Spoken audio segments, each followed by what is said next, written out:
नमस्कार, मी Prashant Bansode, sapphire crop सायन्सचा प्रतिनिधी. आज आपले सफायर कंपनीचं मिकाशा औषध वापरणाऱ्या शेतकऱ्यांच्या शेतामध्ये आपण उभे आहोत आणि त्यांची राय आणि त्यांचं प्रतिक्रिया जाणून घेण्यासाठी आपण इथं आलेलो आहोत. मारुती बामणे. किती वर्षापासून सोयाबीनची शेती करताय? मी गेल्या 20 वर्षापासून सोयाबीनची शेती करतो. आणि तणनाशक कधीपासून मी 10 वर्षापासून वापरतो. 10 वर्ष झालं तणनाशक वापरताय. तुम्हाला तणनाशक आतापर्यंत वापरण्यामध्ये आणि ह्या वर्षीच्या वापरण्यामध्ये काय फरक वाटतो? तर मी आतापर्यंत ब्रँडेड घेतो मी पूर्ण तणनाशकासाठी, वाघ काकडीची वेल आणि हे सगळं जाण्यासाठी, गांजऱ्या वगैरे जाण्यासाठी, पण ते एवढं रिझल्टच भेटत नाही मला. गेल्या वर्षीपासून हे सफायरचं जे मिकाशा सुरू केलं मी वापरायला, तेव्हापासून मला एकदम छान रिझल्ट मिळाला आणि मला एकरी 10,000 मला त्यांची वाचू लागली.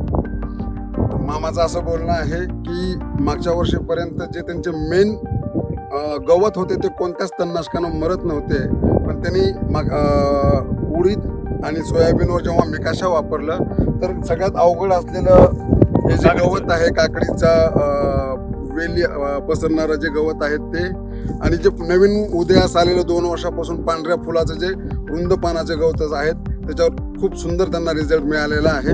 तुम्ही काय सांगता शेतकऱ्यांना की काय करायला पाहिजे? आणि सर्व शेतकऱ्यांनी एकदा तरी आवर्जून हे उपयोग करून बघा, म्हणजे त्यांनीच विश्वास बसतील त्यांना, त्यांनी विश्वास करून बघा म्हणजे असं. धन्यवाद.